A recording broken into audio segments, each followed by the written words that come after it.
Kabila. Vous pouvez lire l'interview dans le journal de Sunday de l'Afrique du Sud. C'est un journal qui est publié à Pretoria. Alors, la première inquiétude de Joseph Kabila, c'est de voir pourquoi l'Afrique du Sud doit s'engager aux côtés de la RDC pour une lutte militaire. Kabila est déçu de l'Afrique du Sud. Un grand pays comme l'Afrique du Sud ne devrait pas s'engager dans les aventures de Félix Tshisekedi. Kabila est déçu un peu de l'Afrique du Sud pour avoir engagé la SADC pour soutenir Félix Tshisekedi militairement.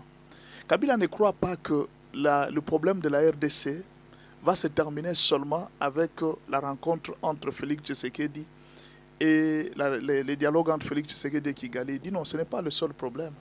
Il faudra beaucoup plus que l'Afrique du Sud aide Félix Tshisekedi vers la voie de la démocratie. Parce que depuis un certain moment, le président Félix Tshisekedi est parti loin. Il est parti dans ce qu'on appelle la dictature, parce qu'il l'appelle tyran. Il dit il y a des chefs religieux qui sont renvoyés en exil, des politiciens, des opposants politiques renvoyés en exil, et il n'y a personne qui est tranquille à cause de la dictature de M. Félix Tshisekedi. Et en plus de ça, Kabila regrette que la société, donc il y a une grogne sociale à cause de la mauvaise gestion du pays. Tout ça parce que Félix Tshisekedi avait refusé ce qu'on appelle les pactes de Sun City, où il y avait les dialogues inter-congolais. Et ces pactes avaient conduit le pays vers la démocratie et vers une alternance politique. Mais depuis que Félix est arrivé au pouvoir, il est allé très loin de la démocratie. Alors, s'il faut croire que la guerre ou bien le pays va être en paix à cause de la fin de M23, c'est une erreur. La RDC est en train d'aller vers l'implosion. La RDC est en train d'aller vers l'implosion. La RDC est en train d'aller vers le pire. Pourquoi? À cause d'une seule personne qui s'appelle Félix Tshisekedi. Donc pour Joseph Kabila, le mal de la RDC, c'est Félix Tshisekedi. Il n'y a aucun pays qui doit accorder un crédit à Félix Tshisekedi tant qu'il n'a pas changé. Il doit quitter la dérive dictatoriale pour rentrer dans un bon chemin. Ça, c'est la demande de Joseph Kabila dans sa sortie médiatique. Donc il a beaucoup regretté. Il pense peut-être aussi qu'il doit jouer un rôle très important dans la situation du pays. Voilà. Vous avez au moins le résumé de ce que Kabila a dit parce que tout le monde était en train d'attendre la déclaration de Joseph Kabila. Avec la condamnation ou même la résolution 2773, aujourd'hui, est-ce que l'affaire de la RDC, c'est l'affaire seulement de Félix Tshisekedi? La condamnation n'a pas parlé de la dictature de Félix. La condamnation a parlé de l'agression rwandaise, que la RDC est agressée par le Rwanda. Alors moi je pense que dans sa sortie médiatique, Joseph Kabila devrait d'abord commencer par relayer ces problèmes. Les problèmes qu'il y a entre les M23 et la RDC. Comment a commencé ces problèmes? Pourquoi nous nous sommes retrouvés là? Bon, peut-être, est-ce que c'est à cause seulement de la dictature de Félix Tshisekedi? Félix Tshisekedi avait déjà trouvé le conflit du M23. Mais Joseph Kabila a parlé aussi de la violation de la Constitution et des élections truquées. Parce que ça, il a soulevé aussi. Donc, tous ces problèmes de la RDC sont là. Violation de la Constitution, élections truquées, dérive dictatoriale. Donc, il a parlé de Félix comme un tyran. Alors, tous ces problèmes-là, c'est ce qui fait qu'aujourd'hui, la RDC ne va pas bien. Ce n'est pas seulement un problème avec Kigali. Et puis la négociation entre Félix et Kigali ne va rien résoudre. Ce qui va résoudre le problème, c'est le problème qu'il puisse résoudre le problème du pays. Qu'on renvoie et qu'il cesse d'être dictateur en fait.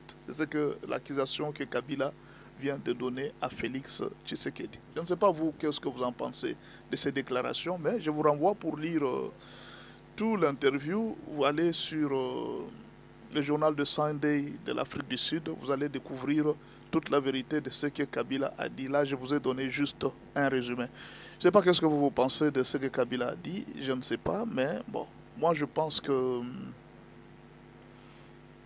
il devrait d'abord, aujourd'hui, la première chose, il devrait commencer par la condamnation de l'agression rwandaise.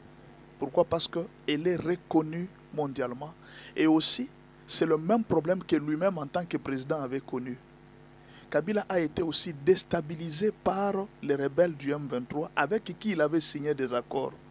Il devrait d'abord commencer par la condamnation du Rwanda pour ce qui s'est passé à l'Est, parce que c'est le monde entier, ce n'est pas seulement la RDC ou bien Félix Tshisekedi qui condamne le Rwanda.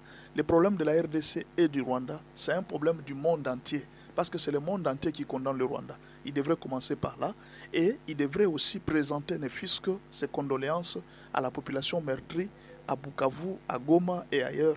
Ça pouvait être aussi quelque chose de très bon. Bon, je n'ai pas lu tout l'interview, je pense que peut-être qu'il l'a dit quelque part, c'est question de vérifier. Je pense qu'il devrait faire allusion aussi à la souffrance et à la misère du peuple et peut-être consoler aussi le peuple congolais par des mots doux. Tshisekedi n'est pas le seul responsable de tout ce qui arrive au Congo. Tshisekedi a hérité un problème. Par exemple, le brassage. Il a trouvé des soldats rwandais au sein de l'armée.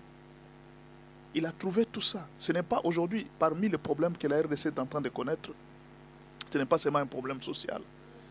Il y a aussi un problème du brassage qui fait connaître aujourd'hui des revers terribles au niveau de la RDC. Donc il y a eu un héritage qui n'a pas été très bien que Félix Tshisekedi a hérité. Bien sûr que dans le gouvernement Félix, tout ce que Kabila a dit, ce n'est pas totalement faux.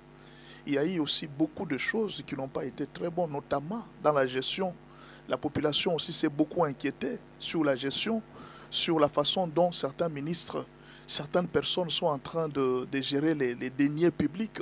Ça, il y a eu quelque part un grogne social. Tout ce que Kabila a dit n'est pas faux. Mais je pense qu'en tant qu'ancien président, il devrait beaucoup plus aussi s'intéresser à tout ce qui se passe dans les pays. Ce n'est pas seulement aujourd'hui, votre première sortie médiatique directement sur Félix. Oui, il fallait voir aussi les problèmes qui se passent dans les pays, l'agression de la RDC, ce qui se passe, et tout ça, commencer par condamner aussi les Rwandais. Ça pouvait être quelque chose de bien pour montrer quand même que c'est un souci du pays, parce que tout le monde en parle, même la communauté internationale est en train d'accuser les Rwandais. Mais comment est-ce que toi, tu es politicien congolais, tu peux parler, faire une interview et une première sortie depuis des années sans condamner le Rwanda? Je pense qu'il devrait commencer par ça, parce que le monde entier en parle. Bon, je crois que aussi les politiciens congolais doivent profiter de tout ce qui se passe au pays pour avoir un peu de popularité. Je donne l'exemple de Jean-Marc Abound. Il va sortir de la prison, peut-être. Il est déjà sorti. Il est libéré. Mais avant de commencer sa politique, il ne doit pas directement commencer la politique contre Félix, non. Il faut commencer la politique pour être tout près de la population. Par exemple, condamner les Rwandais, condamner ce qui se passe à l'Est. Vous commencez par ça. C'est ce qui peut faire aujourd'hui que vous puissiez gagner la popularité. Vous voyez, à un certain moment, Martin Fayoulou avait perdu pratiquement la confiance du peuple depuis un certain moment. Mais quand il a repris à parler, à condamner les Rwandais, c'est-à-dire aujourd'hui, la population congolaise a beaucoup plus besoin de la paix que de tout ce qu'on peut lui dire par ailleurs. Bien que nous avons besoin de l'argent, nous avons besoin de l'emploi, nous avons besoin de tout. Mais la priorité congolaise à l'heure actuelle, c'est la paix à l'Est. Tous les Congolais en souffrent sérieusement. La priorité congolaise aujourd'hui, c'est qu'on ne prenne pas l'air terre par le voisin. Quand vous êtes politicien et que vous arrivez, vous commencez la politique, la première chose que vous devez faire, c'est d'abord entrer dans les soucis du peuple. Condamner ce que le peuple condamne. Constater ce que le peuple constate. Ce n'est pas la bataille de Félix Tshisekedi. C'est la bataille du peuple congolais.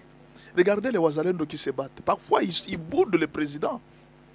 Parfois, ils peuvent dire, mais monsieur le président, on ne nous soutient pas, on nous abandonne, tout ça, nos militaires. Ils ne sont pas toujours d'accord avec tout ce que le président fait. Mais en totalité, ils continuent quand même.